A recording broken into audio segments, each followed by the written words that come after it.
Entramos no Minho pelo Parque Nacional do Gerês. A paisagem é de desfiladeiros abruptos, cortados pelos rios que os atravessam. É também um verde contínuo de matas e lugares cuidadosamente protegidos. O Gerês é uma joia verde do tesouro que o Minho encerra.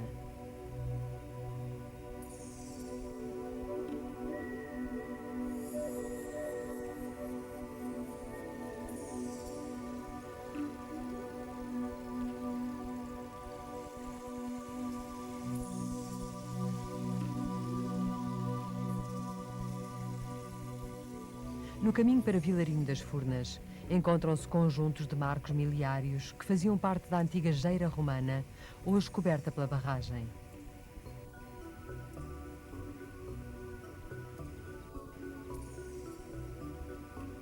Para que existisse esta vasta toalha d'água, foram sacrificadas terras ricas de cultivo e povoações como Vilarinho das Furnas, cuja população resistiu duramente à decisão da sua construção.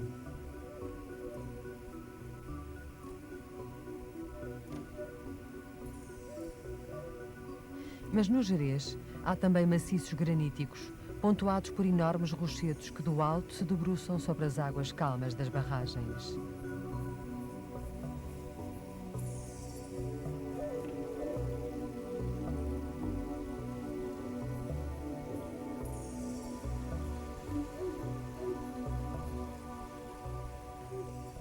Por aqui somos conduzidos até à bela vila termal que herdou o nome da serra, a Vila do Gerês.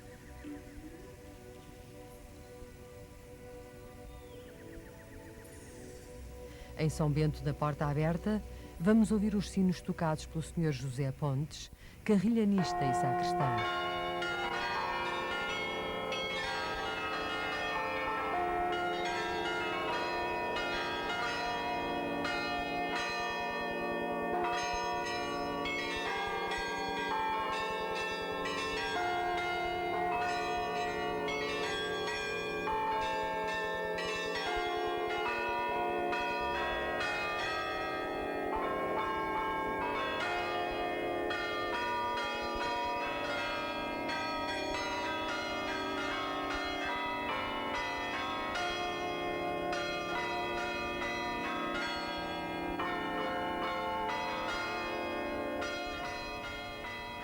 Desde o século passado, que aqui acorrem diariamente fiéis de São Bento, a quem carinhosamente chamam São Bentinho. Mas a grande romaria em sua honra realiza-se anualmente em meados de agosto.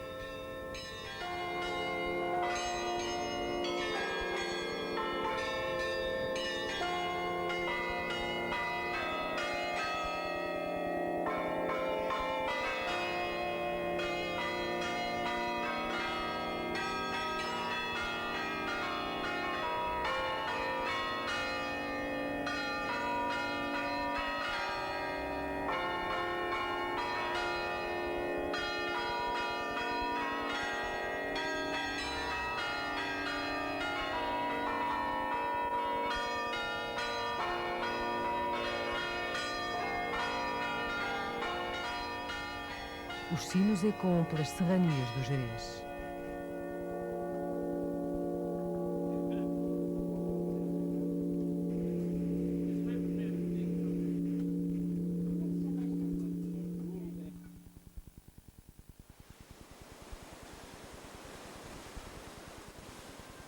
Junto à Senhora da Abadia, fica outro dos belos recantos do Gerês.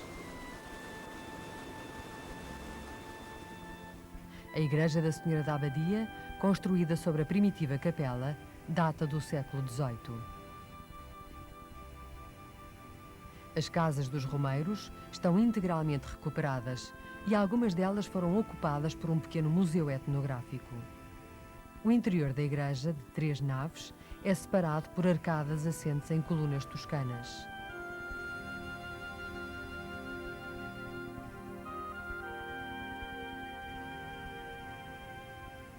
A imagem da Senhora da Abadia tem o seu trono no altar-mor. Em Santa Maria do Boro, o mosteiro, hoje recuperado, já existia no século XII. A fachada exibe as imagens dos fundadores e de Nossa Senhora da Assunção. Primitivamente mosteiro cistercense, foi depois habitado pela Ordem Beneditina, sendo a atual reconstrução dos séculos XVII e XVIII.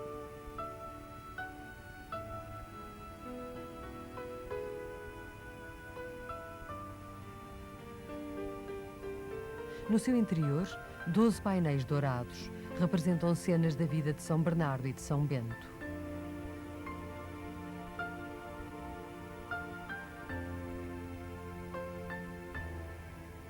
A sacristia, revestida de azulejos, tem um magnífico teto ricamente decorado.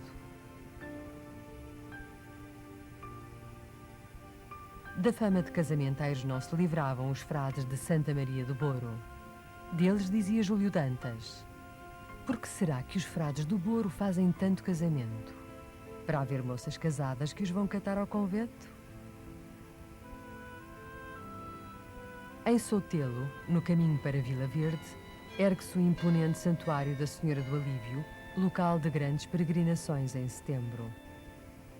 Não muito longe, em Renduf, o mosteiro de Santo André pertenceu à Ordem de São Bento. A sua existência é já referida no século XI. Na fachada, as imagens dos fundadores são do século XVIII.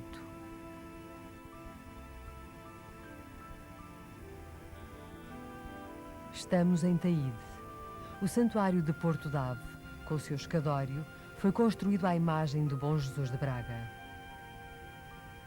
Na origem desta imponente igreja está a devoção de um grupo de imigrantes do Brasil. Foi no século XVIII que estas famílias, saudosas da terra, resolveram mandar construir uma igreja. Reuniram economias e começaram a construir este santuário, cuja grandiosidade lhe foi dada posteriormente pelo arcebispo Dom José de Bragança.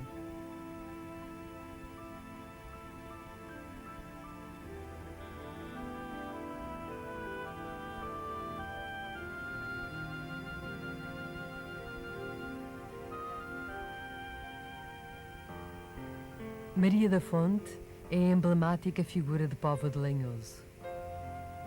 Mulher decidida e corajosa, tomou partido ao lado dos liberais.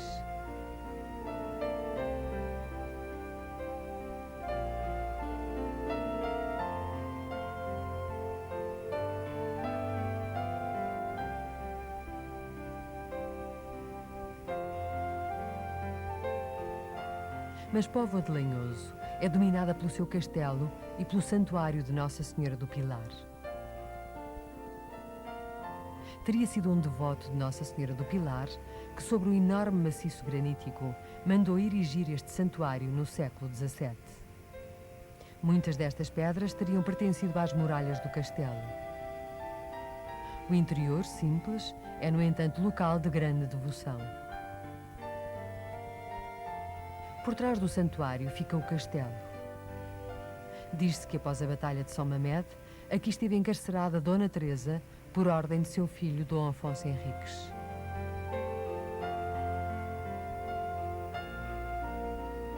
Mas Póvoa de Lanhoso é uma zona com tradições em filigrana.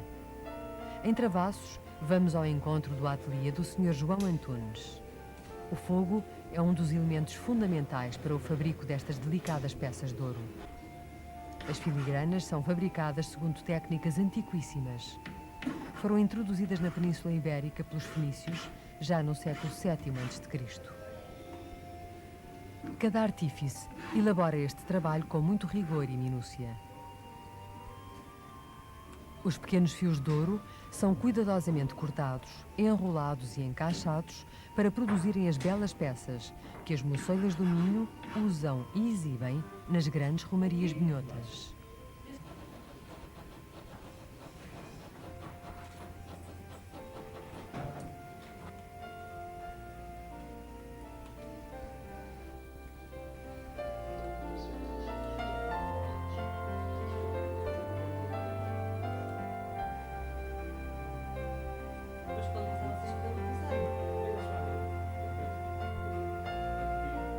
Quando usada, cada peça vai adquirindo um passado, uma história, uma crença e uma simbologia muito própria.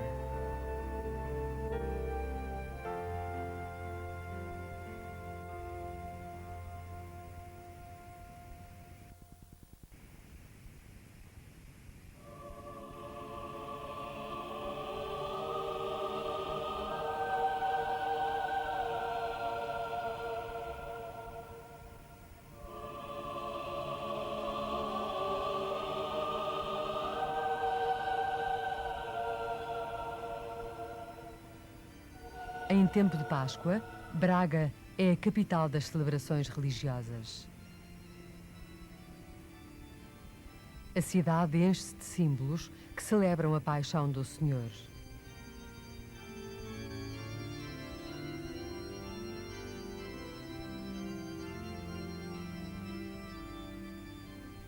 Os passos abrem-se e vestem-se de flores.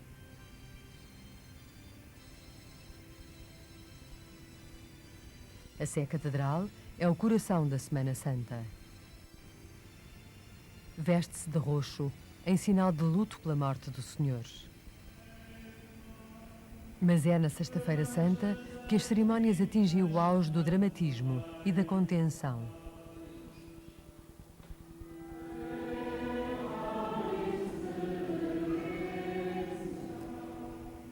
E humildade que Deus tolera sempre. E amemos também a nossa querida Igreja do Suzano.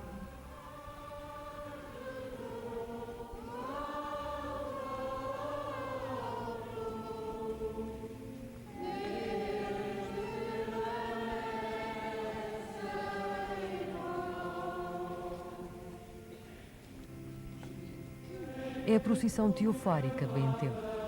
À tarde, no interior da Sé, a hóstia consagrada, simbolizando o corpo de Cristo, é transportada numa urna. À noite, os fogaréus iluminam a procissão do enterro do Senhor. O ambiente torna-se ainda mais dramático. É simbolicamente o corpo de Cristo que sai pelas ruas da cidade. É um tempo de solenidade absoluta, marcada pelo silêncio e pelo barulho das matracas dos farricocos. Os muitos figurantes deslocam-se silenciosamente. A procissão é demorada e impregnada de sentido e fervor.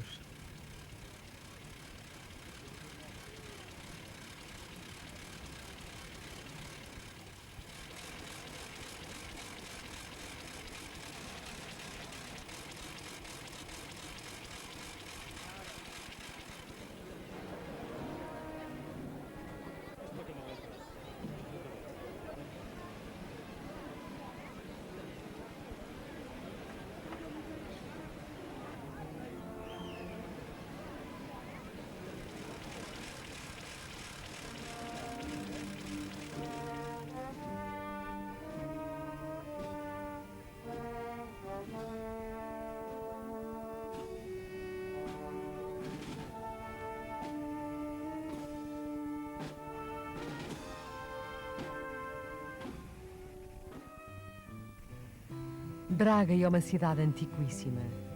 O Império Romano a fez Brácara Augusta por honra dos seus imperadores que a dominaram e enobreceram. O Jardim de Santa Bárbara é uma das suas salas de visita. Um dos mais importantes caminhos que marcavam as rotas para Santiago passava por Braga. Braga era um encontro obrigatório de peregrinações, dada a sua importância como grande centro religioso. Era a capital religiosa das Espanhas. Por isso, ficou marcada por um riquíssimo património arquitetónico, civil e religioso.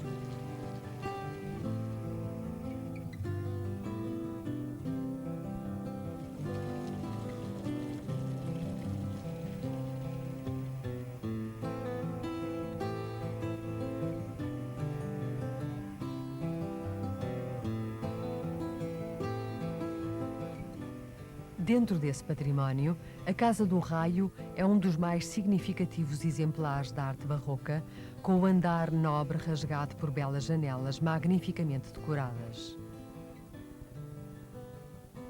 Deste conjunto de solares, destaca-se ainda a Casa dos Coimbras, com notáveis janelas manuelinas. São estes solares que, juntamente com a riqueza do património religioso, contribuem para dar a Braga o justo valor da sua história e do seu passado.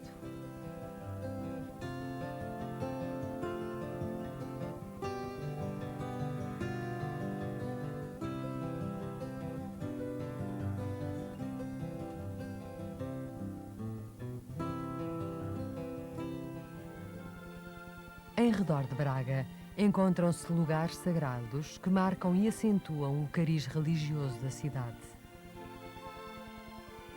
É o caso do Bom Jesus. Subir pelo escadório granítico é ir de encontro a um conjunto de estátuas e de fontes que acompanham as capelas que relatam a paixão de Cristo.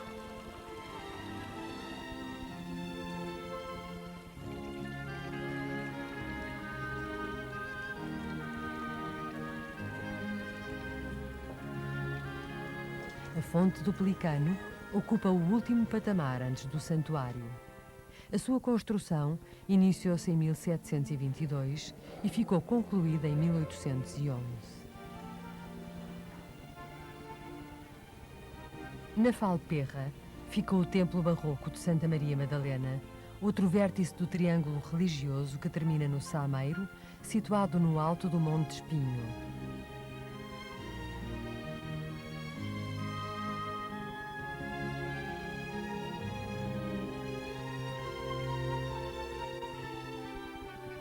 O Sameiro é um centro de grande devoção mariana. No interior, no altar-mor, uma imagem de Nossa Senhora benzida pelo Papa Pio IX em 1876.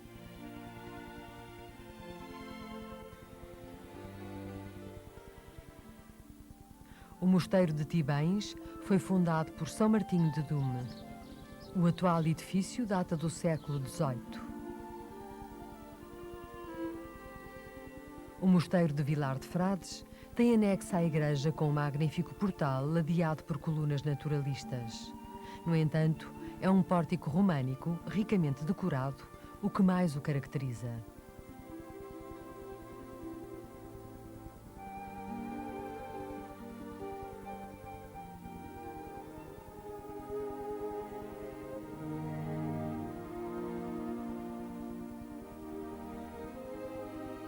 Barcelos.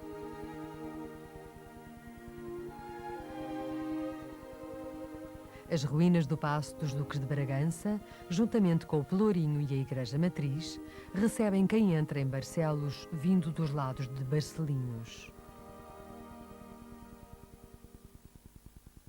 Aqui se encontra o cruzeiro que relata a lenda do Galo de Barcelos, que imortalizou e levou além fronteiras o galo que se tornou um dos ex-libris de Portugal. Diz-se que um condenado à morte, muito possivelmente de origem galega, renegou sempre o crime de que era acusado. Dizendo-se inocente, afiançava não ter roubado os talheres de prata à estalajadeira que o denunciou. E mesmo na hora da morte, assegurou que a sua inocência era tão evidente que justiça iria ser feita.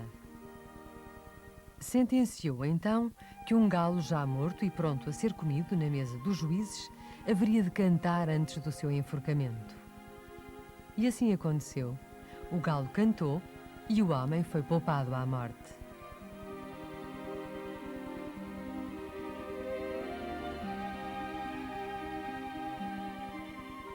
O Museu Arqueológico guarda ainda outras memórias e outros cruzeiros encontrados na região. A cidade é banhada pelo rio Cávado.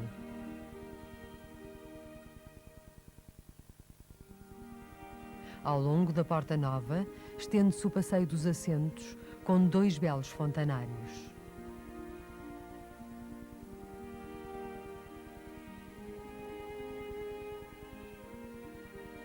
A Igreja do Senhor da Cruz comemora o milagre presenciado por João Pires, um sapateiro, que viu estampada no chão uma grande cruz negra. Todos os anos, em maio, se repetia o milagre. É daqui que sai a grande procissão da festa da Santa Cruz.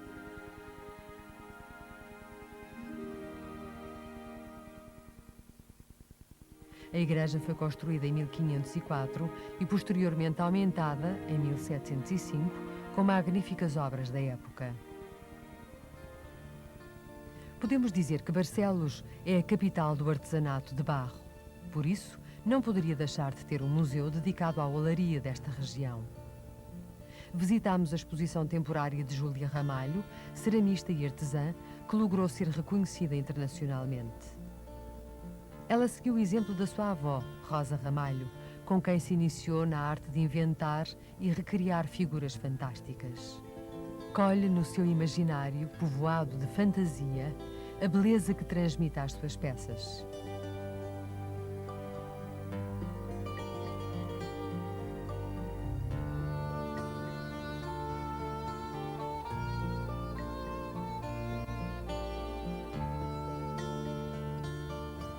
Todas as quintas-feiras, em Barcelos, se realiza um dos mais concorridos mercados da região.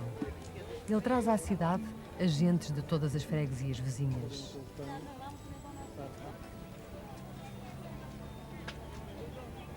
Aqui se encontra de tudo, desde os linhos até ao famoso galo de Barcelos, sempre procurado e muito desejado. É de facto o artesanato tradicional que melhor caracteriza este mercado que se realiza desde o século XIII.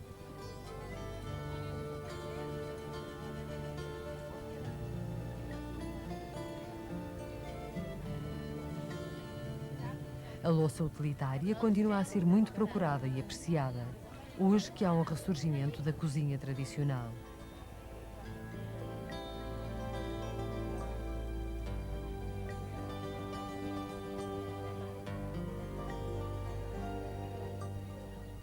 Não faltam as madeiras, os brinquedos e os vimes, que também podemos encontrar na Feira Anual de Artesanato.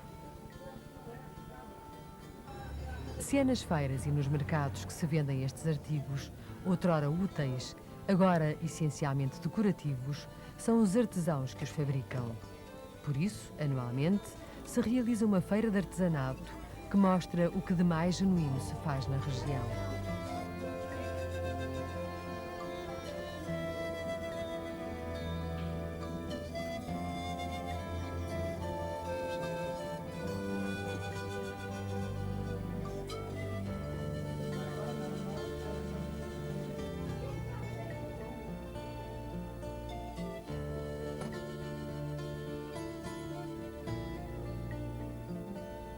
Entre estes artesãos, figura a senhora Dona Laurinda Cunha, que trabalha em latoaria, e a ceramista Júlia Cota, com as suas peças coloridas, onde ressaltam bandas, galos e cenas do cotidiano.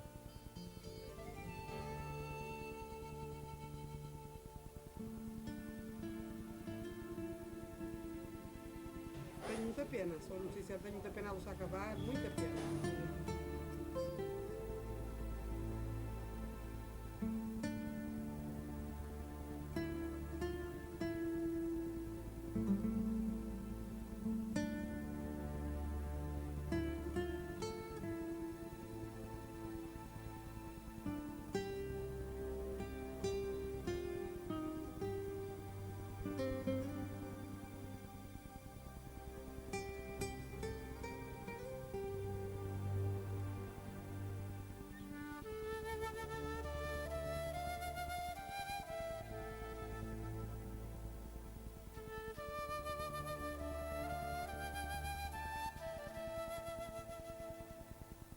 Encontramos também a senhora Dona Virgínia Esteves, que sempre acompanhou o seu marido, o Mistério, nesta arte de trabalhar o barro. Mistério legou à sua família e a todos nós este património, materializado em figuras religiosas e populares que caracterizam a vida rural em todas as suas vertentes.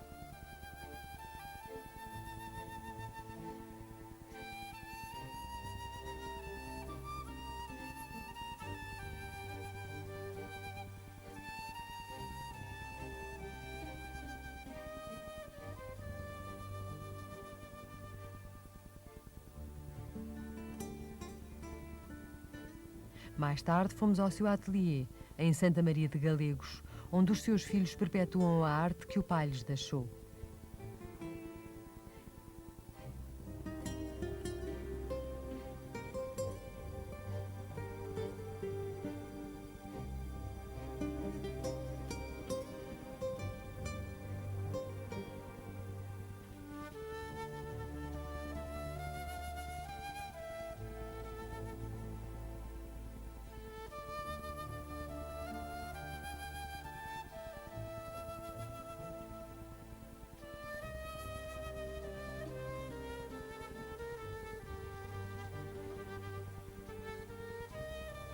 Mas a figura viva e emblemática de Santa Maria de Galegos é Ana Baraça. São 80 anos dedicados ao barro. Tinha 17 anos quando comecei a fazer isto. Tinha paixão por isto. Eu ia às vezes pelos caminhos, encontrava aquela lama gorda e fazia pombas da lama. A mão dizia assim, tu sabes fazer até terra. E tinha paixão, fazia uma coisa qualquer. Eu até já fiz uma macieira com maçãs e um rapaz em cima a apanhá-las, outro a subir e um rancho a dançar embaixo. Foi vendida por muito dinheiro. Fazia tudo quanto havia, eu fazia tudo quanto havia. A minha paixão era tirar da cabeça e fazer de novo coisas que os outros não tivessem. E eu ganhei muito dinheiro, queria ter sempre diferente. A família herdou a tradição oleira e os seus 3 netos continuam e renovam esta arte de modelar o barro, transformando-a em magníficas figuras do cotidiano religioso e rural, ligado ao trabalho e às festas. Olha, eu tinha 10 anos, ia daqui a pé para Ponte de Lima. O senhor sabe onde é Ponte de Lima? Eu tinha 10 anos e ia ganhar pão nas tamancas. E o meu pai dizia assim, vai que ganhas pão nas tamancas. 10 anos e ia daqui a pé para Ponte de Lima.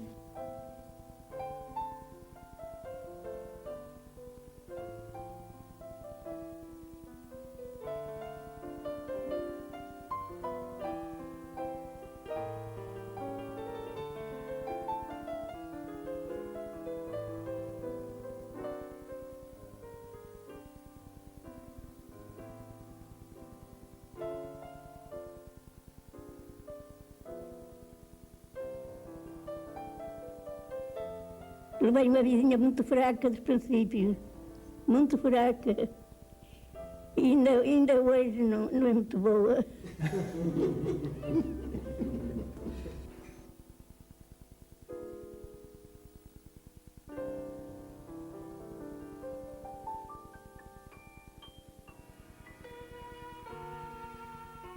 Aproximamo-nos agora do mar.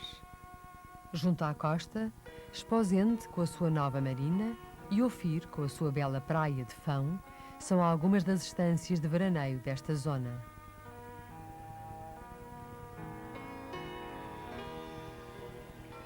Todos os anos, a 24 de agosto, São Bartolomeu do Mar enche-se de romeiros vindos de todo o Minho e Douro para ali passarem o dia de homenagem a São Bartolomeu.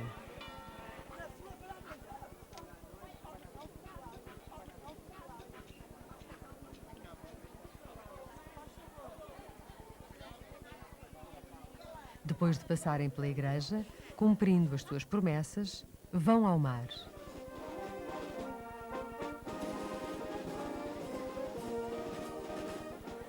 A praia enche-se logo pela manhã. Põem-se as mantas no areal, abrem-se os farnéis e começa o convívio.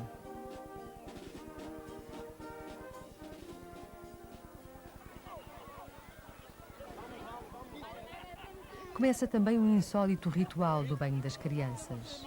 Insólito e assustador para elas, mas também muito doloroso para os pais. Porém, eles acreditam que neste dia as águas são santas e livram os seus filhos do medo, da gaguez e da epilepsia. Por isso, antes dos 7 anos, levam os seus meninos a um violento banho de 3 ondas no mar. Os homens do oleado amarelo já estão habituados a este ritual, mas nunca deixam de fazer o seu trabalho com algum carinho e cuidado pelas crianças.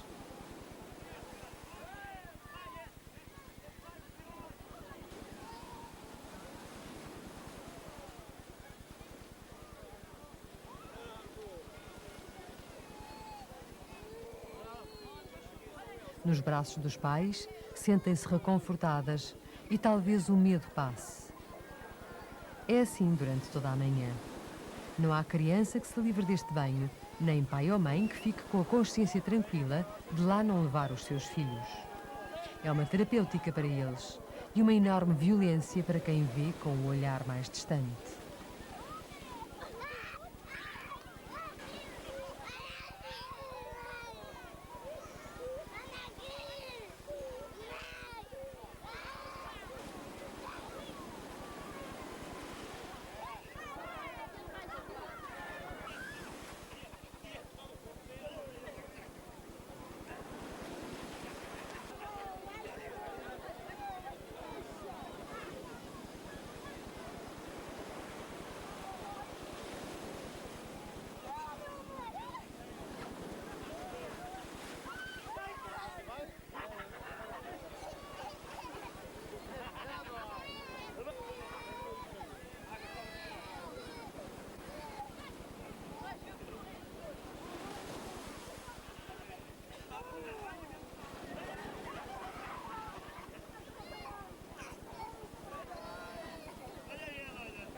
A festa continua no areal. Come-se, descansa-se, bebe-se. Enfim, passa-se um dia diferente. Entretanto, a igreja continua cheia de gente que cumpre as promessas ou pede graças a São Bartolomeu. Para afastar o mal, a gaguez e certas doenças, consideradas obra do diabo, oferecem-se ao santo pitos de preferência pretos. Às crianças, esta parte do ritual agrada mais.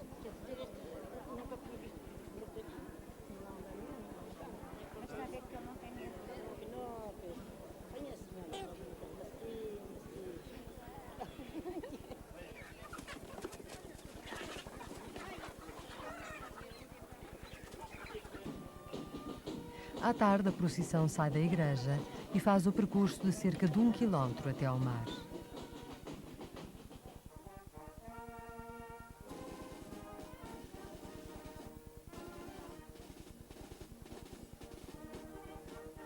Sai São Bartolomeu sobre um andor feito barco e enfeitado com as mais belas flores.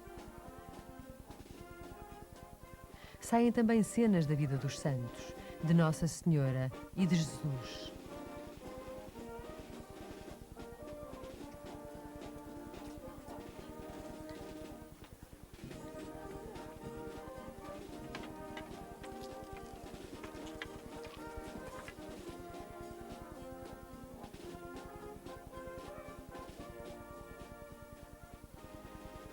O barco e São Bartolomeu atravessam o areal e o padre benze as águas, que para o ano serão de novo visitadas por todos e darão a outras crianças talvez a graça de crescerem com saúde.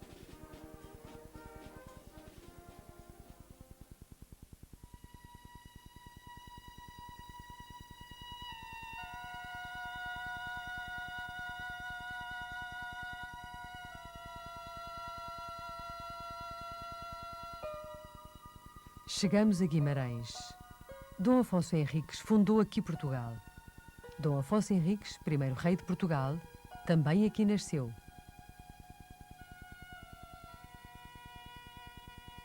Teria sido batizado na capela românica de São Miguel. Por isso, Guimarães é duplamente o berço da nossa nacionalidade. O seu castelo situa-se na parte alta, formando, juntamente com o Paço dos Duques de Bragança, um importante núcleo histórico. Concebido segundo o modelo francês, o paço foi iniciado por Dom Afonso, filho bastardo de Dom João I. Era uma residência recheada de coisas raras e únicas, mas foi perdendo importância com a mudança do paço para Vila Viçosa. Hoje é um museu onde se guardam as cópias das tapeçarias de Pastrana, relatando passos das lutas e conquistas no norte da África.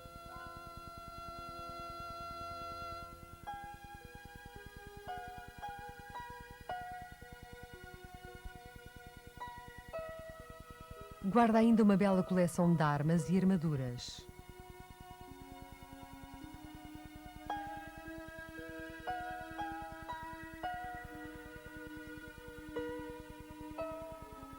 Numa sumptuosa sala, uma importante coleção de mobiliário português, onde se recria o ambiente da época.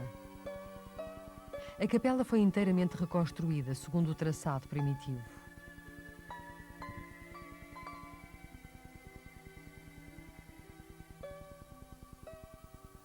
Mas a importância de Guimarães recua a tempos ainda mais remotos. Já no século X, a Condessa Mumadona aqui fundou um convento beneditino e a igreja de Nossa Senhora da Oliveira. A Câmara Municipal está instalada num belo edifício de traça barroca.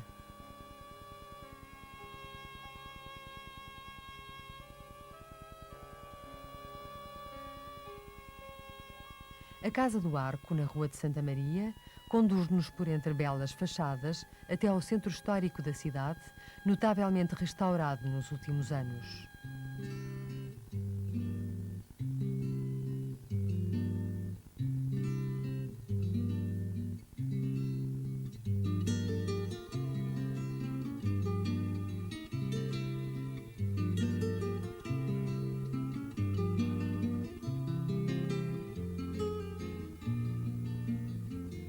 do Largo de Santiago, passamos pelas arcadas dos antigos passos do Concelho para o Largo de Nossa Senhora da Oliveira. Aqui fica um alpendre gótico que alberga o cruzeiro evocativo da Batalha do Salado. Foi mandado erguer por Dom Afonso IV.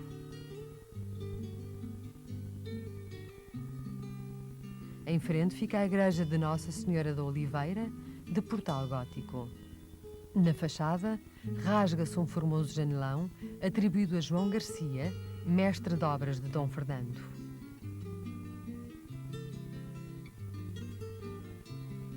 Na avenida principal, uma torre alerta o visitante para a importância da cidade como berço do país.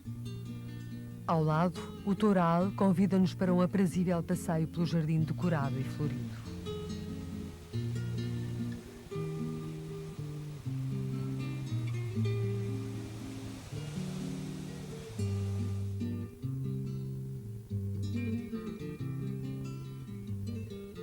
Ao fundo do antigo campo da feira, hoje uma avenida cuidadosamente ajardinada, fica a Igreja dos Santos Passos, construída no século XVIII. A meio da encosta que nos conduz à Penha, fica o Mosteiro de Santa Marinha. A fachada da igreja, em granito, em estilo rococó, é encimada pela estátua de Santa Marinha.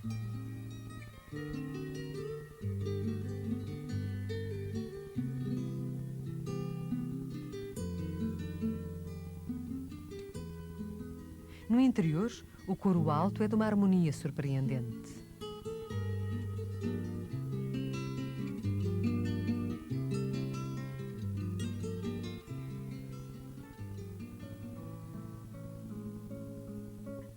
No Santuário de São Torquato, a romaria faz-se no primeiro domingo de julho. Conta-se que ali perto vivia um monge cego, que à meia-noite via surgir o clarão de uma estrela. Toda a aldeia duvidou, mas decidiram ir ao sítio indicado pelo cego. Deitaram fogo ao silvado, mas houve um espaço onde fogo algum conseguiu entrar. Os mais incrédulos começaram a escavar até que ouviram uma voz. Aqui está Torquato, que Mussa matou. O seu corpo incorrupto passou a ser venerado. E ainda hoje, os romeiros vêm tocar o seu túmulo e ver de perto o corpo que a terra não corrompeu.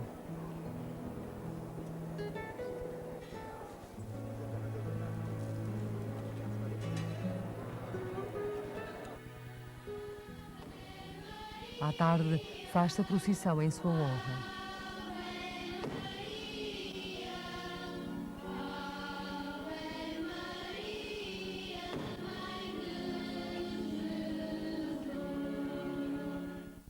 Crianças, cenas bíblicas e alusivas à vida do santo desfilam em volta da igreja.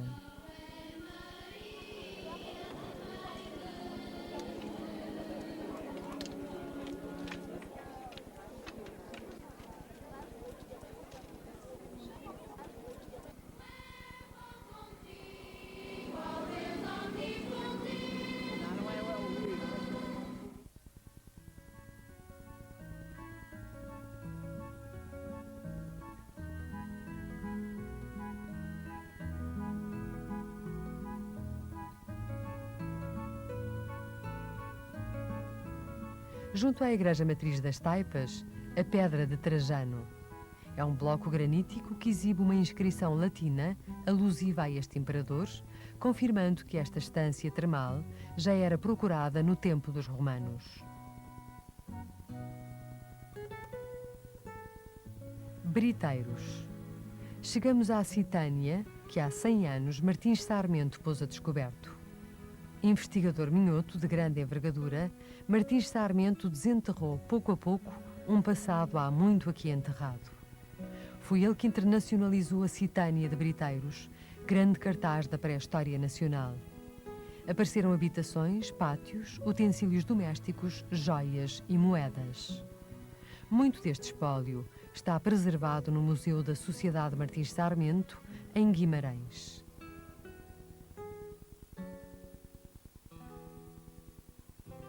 Ainda em Briteiros, na casa da igreja, a senhora Dona Constância Vasconcelos fala de histórias de outros tempos. Esta varanda onde estamos agora era uma varanda aberta. Só foi fechada há mais de 100 anos. Nessa altura em que a porta foi chapeada, andava por aqui um bandido, por assim, entre aspas, tal como o Zé do Telhado, que se chamava João Brandão, não sei se era esse o seu nome próprio. E que, quando as pessoas fugiam e fechavam-se em suas casas, então, para os forçar a abrir as portas, ele acendia fogueiras às portas, para queimar o pau, a madeira da porta e ele poder entrar. Então as pessoas chapeavam as portas para que isso não fosse possível. Entretanto, refugiavam-se dentro de casa e procuravam sobreviver enquanto ele esperava, fazia cerco lá fora.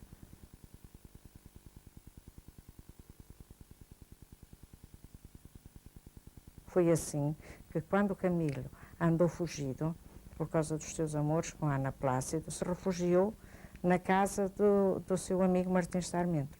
E creio que aqui mesmo esteve com Ana Plácido. Considerava Martins Sarmento como seu irmão.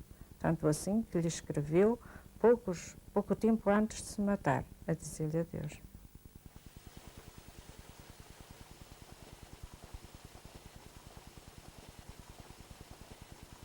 E continuamos com cantares de outros tempos, para as vidas de hoje.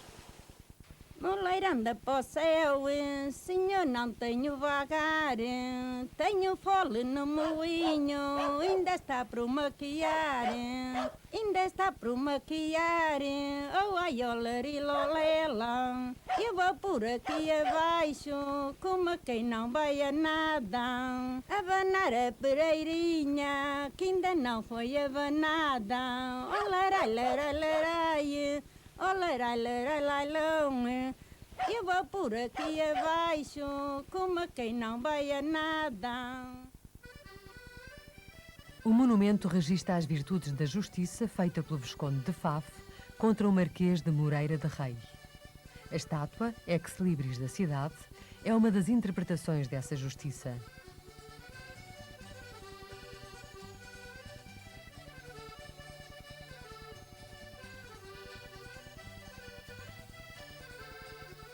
Perto de Faf, em fins de semana e dias de festa, o forno a lenha não tem descanso. Tartes cobertas de sardinha ou torresmos são uma especialidade da região.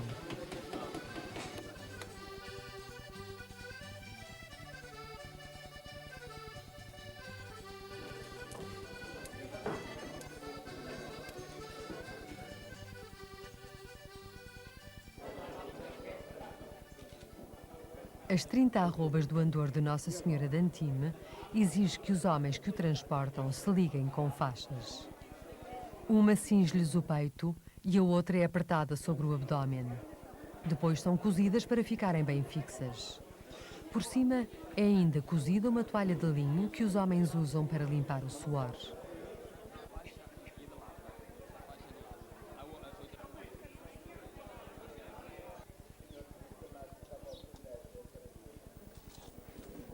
Entretanto, outros devotos cumprem promessas. De joelhos à volta da igreja ou de flor na boca, cumprindo votos de silêncio. Segundo a lenda, a imagem de Nossa Senhora apareceu no Monte de São Jorge, perto de Faf. Quiseram os de Faf ficar com ela, mas os de Antime acharam que ela lhes pertencia e por isso a reclamaram. Em contrapartida, a Senhora de Antime vai anualmente a Faf visitar a sua irmã, a Senhora das Dores. A Senhora de Antime é objeto de muitas promessas, até que, junto à ponte que divide as duas freguesias, se encontra com a Senhora das Dores. Dirigem-se depois em procissão até à Igreja Matriz de Faf, onde passam o dia.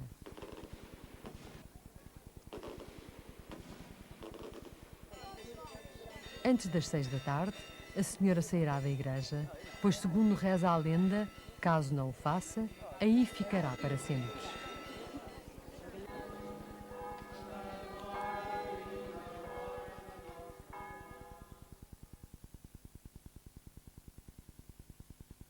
Em Gondiães, festeja-se em janeiro o São Sebastião. faz-se uma enorme refeição de papas para a qual a população dá o seu trabalho voluntário.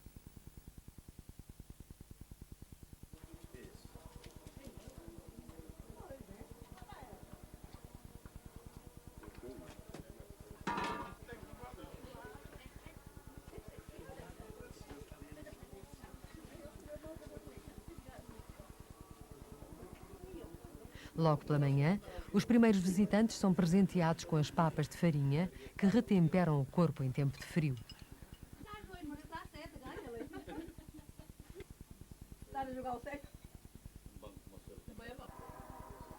As papas já feitas e o pão já cozido serão abençoados pelo padre. Abençoai este pão, fruto da terra e do trabalho do homem, se torne para ele alimento salvífico da vida eterna. Por nosso Senhor Jesus Cristo, convosco vive e reina, na unidade do Espírito Santo.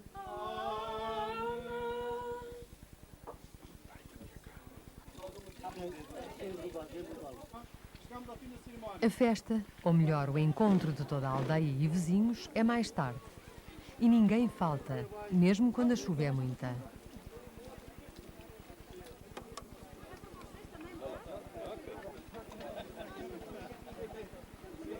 Nessa altura, numa mesa comunitária posta ao longo das ruas da aldeia, é servido o bodo de São Sebastião. Dele faz parte o pão, a carne de porco e as papas de São Sebastião.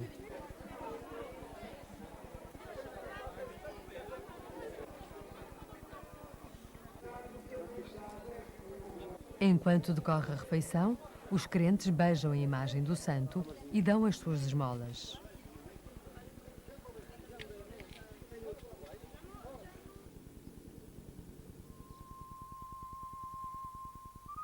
Em Cabeceiras de Basto, admiramos o Mosteiro de Refojos. A igreja de fachada barroca tem a imagem de São Miguel, o santo padroeiro.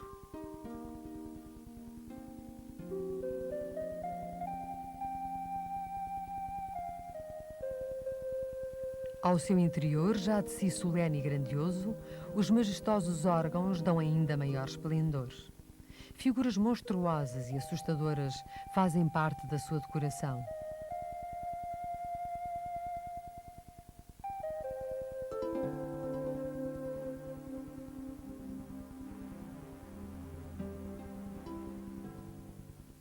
É desta igreja que sai em setembro a grandiosa procissão de São Miguel. É tempo de colheitas e de renovação das rendas do amanho das terras. A todas estas fainas agrícolas dá São Miguel o seu apoio e proteção. Por isso ele é festejado nesta altura. Oferecia-se-lhe o primeiro milho e centeio tirados da terra, como forma de agradecimento e renovação do pedido de novas e melhores colheitas.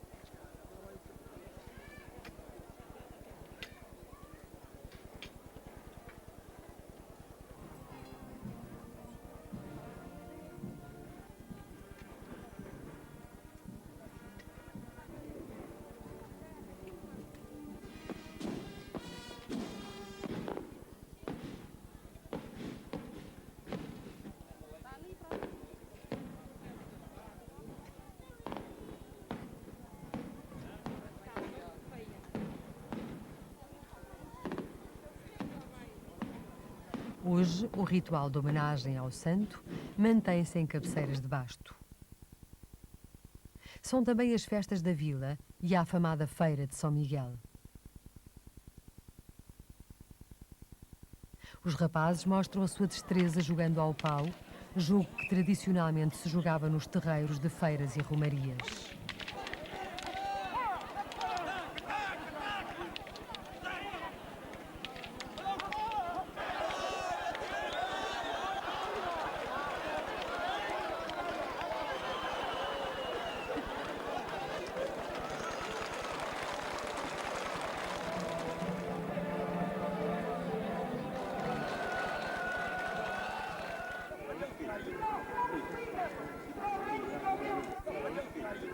Vocês aproveitem hoje, com amanhã leva assim mais 12 meias, 48, mais 4.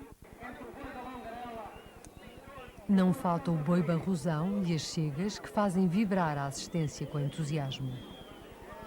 Depois de fingirem que se ignoram, os bois provocam-se com negaças e lá dão início à refrega. Cornos encaixados, focinhos baixos, empurram-se mutuamente. É a imagem ancestral da força bruta. Estes bois têm uma alimentação e cuidados especiais quando vão para as turras. Interessa que não deixem a aldeia envergonhada e por isso até se fazem apostas e promessas.